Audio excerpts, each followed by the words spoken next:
Bapak Ibu Saudara yang dikasihi Tuhan Yesus Kristus, Shalom. Selamat datang dalam Morning Call Departemen Pelkes GPIB. Hari ini, Kamis tanggal 2 Juli 2020, bersama dengan saya, Pendeta Roro Diakusumawati Roni, KMJ dari GPIB Hosana Tanjung Uban. Izinkan saya untuk mengawali saat ini dengan sebuah sapaan khas Melayu. Air beria tanda tak dalam, air tenang menghanyutkan. Izinkan saya ucapkan salam untuk para umat sekalian. Bapak Ibu Saudara yang dikasihi Tuhan Yesus Kristus, sebelum kita beraktivitas di sepanjang hari ini, mari kita sejenak merenungkan firman Tuhan yang nanti akan kita bersama-sama baca dari kitab Amsal pasal 11 ayat 1 sampai 12. Namun sebelumnya mari kita bersatu hati di dalam doa untuk mohon bimbingan Roh Kudus. Kita berdoa. Bapa Surgawi, kami bersyukur Engkau Allah yang maha baik, yang senantiasa ada di sepanjang sejarah kehidupan kami. Saat ini kami datang dan rindu untuk Engkau sapa dan segarkan lewat firman-Mu. Kuasai hati dan pikiran kami, sehingga kami boleh mengerti terlebih melakukan setiap firman yang kami baca dan renungkan bersama. Pakai hamba dengan segala keterbatasan ini untuk menjadi alat-Mu. Berbicaralah kepada kami sekalian ya Tuhan, kami umat-Mu sedia mendengarnya. Amin. Bapak Ibu Saudara yang terkasih, mari kita bersama-sama membaca firman Tuhan dari kitab Amsal pasal 11 ayat 1 sampai 12 yang menyatakan, neraca serong adalah kekejian bagi Tuhan, tetapi Ia berkenan akan batu timbangan yang tepat. Jikalau keangkuhan tiba, tiba juga cemooh, tetapi hikmat ada pada orang yang rendah hati. Orang jujur dipimpin oleh ketulusannya, tetapi pengkhianat dirusak oleh kecurangannya. Pada hari kemurkaan, harta tidak berguna, tetapi kebenaran melepaskan orang dari maut. Jalan orang saleh diratakan oleh kebenarannya, tetapi orang fasik jatuh pada kefasikannya. Orang yang jujur dilepaskan oleh kebenarannya, tetapi pengkhianat tertangkap oleh hawa nafsunya. Pengharapan orang fasik gagal pada kematiannya, dan harapan orang jahat menjadi sia-sia. Orang benar diselamatkan dari kesukaran, lalu orang fasik menggantikannya. Dengan mulutnya orang fasik membinasakan sesama manusia, tetapi orang benar diselamatkan oleh pengetahuan. Bila orang jujur mujur, beria-rialah kota, dan bila orang fasik binasa, gemuruhlah sorak-sorai. Berkat orang jujur memperkembangkan kota, tetapi mulut orang fasik meruntuhkannya. Siapa menghina sesamanya tidak berakal budi, tetapi orang yang pandai berdiam diri. Nah, Bapak Ibu Saudara yang dikasihi Tuhan Yesus Kristus, berbahagialah setiap kita yang bukan menjadi pendengar yang baik saja, tetapi juga menjadi pelaku daripada firman Tuhan. Bapak Ibu Saudara-saudari yang dikasihi Tuhan Yesus Kristus, kitab Amsal adalah sebuah kitab yang berisikan tentang petunjuk-petunjuk hidup praktis, bagaimana kita berinteraksi dengan sesama kita, dan memang sebagai manusia kita diperhadapkan dengan sebuah pilihan. Bagaimana kita harus menunjukkan kualitas kita sebagai orang Kristen yang benar-benar berkualitas sesuai dengan kehendak Tuhan, atau hanya sekedar kita tampil beda dengan dunia ini, namun sebenarnya serupa dengan dunia ini. Nah, Bapak Ibu Saudara yang terkasih, mari kita perhatikan ayat demi ayat. Dari ayat yang pertama, penulis Amsal ini berbicara tentang sebuah alat timbangan yang biasa juga dipakai dalam dunia perniagaan atau perdagangan. Di sana dikatakan, neraca serong adalah kekejian bagi Tuhan, tetapi ia berkenan akan batu timbangan yang tepat. Nah, Bapak Ibu Saudara yang dikasihi Tuhan Yesus Kristus, kebanyakan kita melihat bahwa ketika kita membeli sesuatu, biasanya para pedagang-pedagang ketika mereka menginginkan mendapat keuntungan yang sebesar-besarnya, mereka akan mengakali timbangan itu atau neraca. Dan hal ini ternyata bagi Tuhan, di mata Tuhan, itu adalah hal yang sangat keji. Dan Tuhan sama sekali tidak berkenan di dalamnya. Maka sangat jelas di sana disampaikan bahwa neraca serong berarti tidak lurus, adalah kekejian bagi Tuhan. Nah, Bapak Ibu Saudara yang terkasih, kita melihat bahwa sebenarnya penulis Amsal ini juga dari ayat 1 sampai 12 mengingatkan kepada kita sekalian bahwa Tuhan Allah Israel sebenarnya memerintahkan untuk baik orang Israel sampai juga dengan kita sekalian untuk hidup benar, hidup jujur, apa adanya, dan terutama untuk hidup dengan meminta hikmat daripada Tuhan. Karena apa? Orang-orang yang hidup tidak benar, orang-orang yang hanya mengandalkan keinginan hawa nafsunya untuk mengejar kepuasan dirinya sendiri, itu pada akhirnya akan terjerumus, dikatakan bahkan di sana akan juga menghadapi maut, ya. Dan itu merupakan konsekuensi yang harus didapat dari sebuah kesalahan. Nah, Bapak Ibu Saudara yang dikasihi Tuhan Yesus Kristus, di sana para penulis Amsal ini membandingkan bagaimana kehidupan orang-orang yang hidup takut akan Tuhan, orang-orang yang jujur, ini dikatakan dipimpin oleh ketulusannya, ya, ada di ayat 3. Tetapi justru sebaliknya, orang-orang pengkhianat atau orang fasik itu dikatakan dirusak oleh kecurangannya.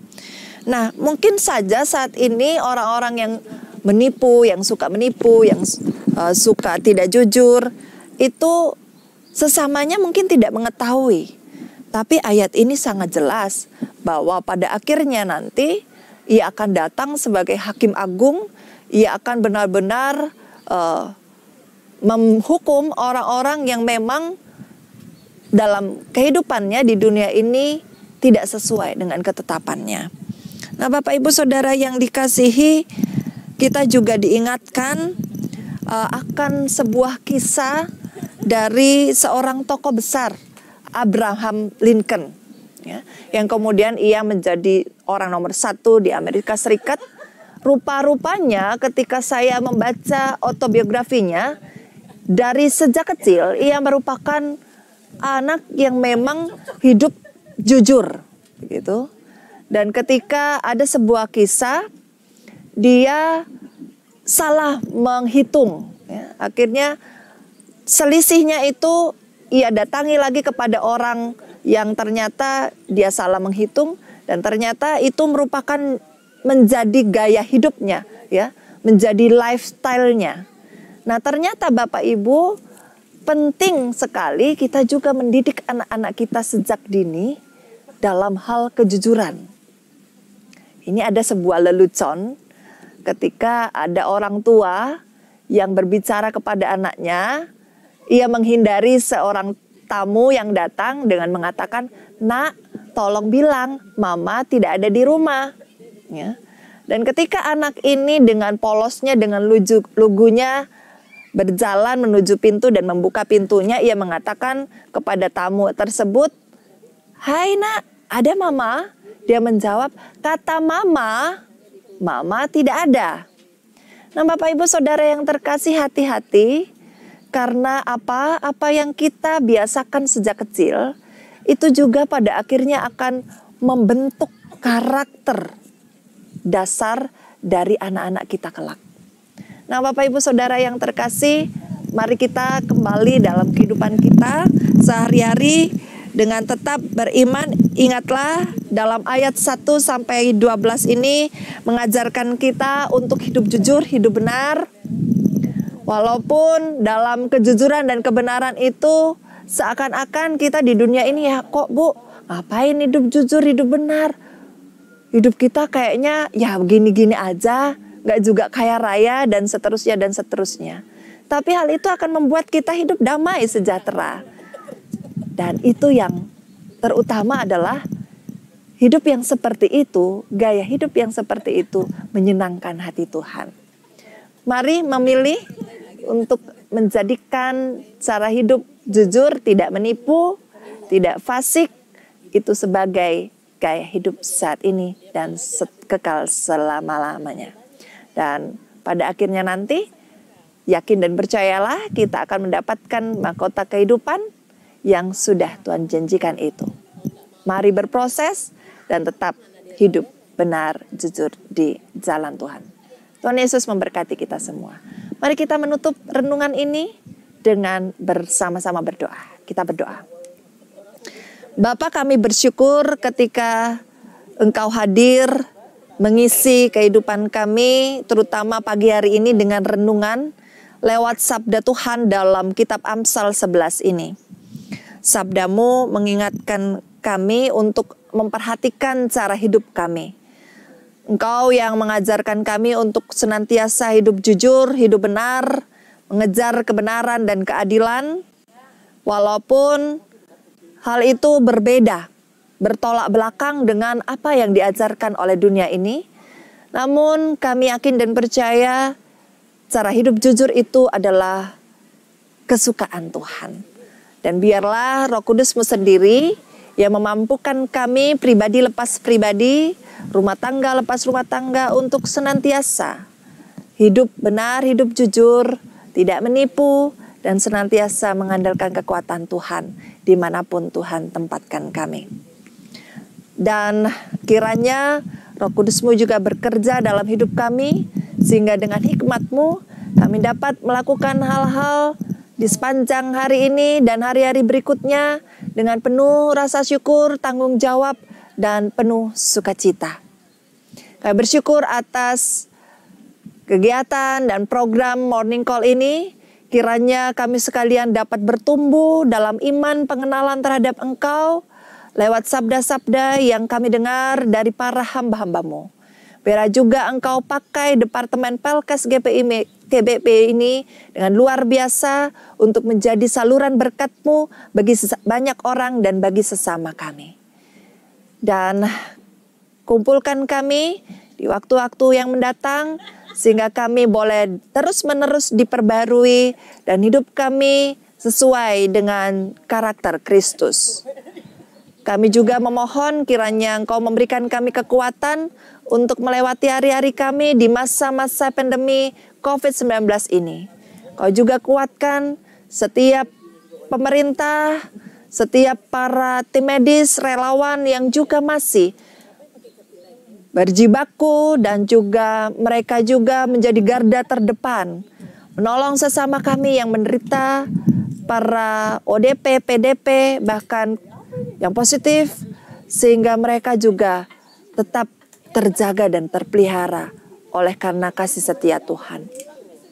Bapa Surgawi, kami yakin dan percaya suatu saat nanti kami akan boleh terlepas dari setiap pergumulan ini, karena Engkau yang berkuasa memberikan mujizat-mujizat-Mu atas kehidupan kami. Berilah kami kesabaran, ketabahan untuk melewati segala sesuatunya. Inilah seruan doa kami ya Tuhan. Ya Tuhan, dalam pengasihan-Mu kami mohon, dengarkanlah doa kami. Dan doa ini kami alaskan dalam satu nama-Mu yang kudus. Tuhan Yesus yang mengajarkan kami berdoa bersama. Bapa kami yang di sorga, dikuduskan nama-Mu. Datanglah kerajaan-Mu, jadilah kehendak-Mu di bumi seperti di sorga. Berikanlah kami pada hari ini makanan kami yang secukupnya. Dan ampunilah kami akan kesalahan kami, seperti kami juga mengampuni orang yang bersalah kepada kami. Dan janganlah membawa kami dalam pencobaan, tetapi lepaskanlah kami daripada yang jahat. Karena Engkaulah yang mempunyai kerajaan dan kuasa dan kemuliaan sampai selama-lamanya. Amin. Baik Bapak Ibu Saudara-saudari yang dikasihi Tuhan Yesus Kristus, sampai berjumpa kembali di episode mendatang dengan renungan-renungan yang membawa damai sejahtera bagi kita sekalian. Saya akan mengakhiri perjumpaan kita dengan sebuah pantun Melayu. Gudang penyimpan si benih padi, padi di bawah ke tengah sawah. Semoga kita bertemu lagi. Salam penutup jadi pemisah. Tuhan Yesus memberkati kita sekalian. Shalom.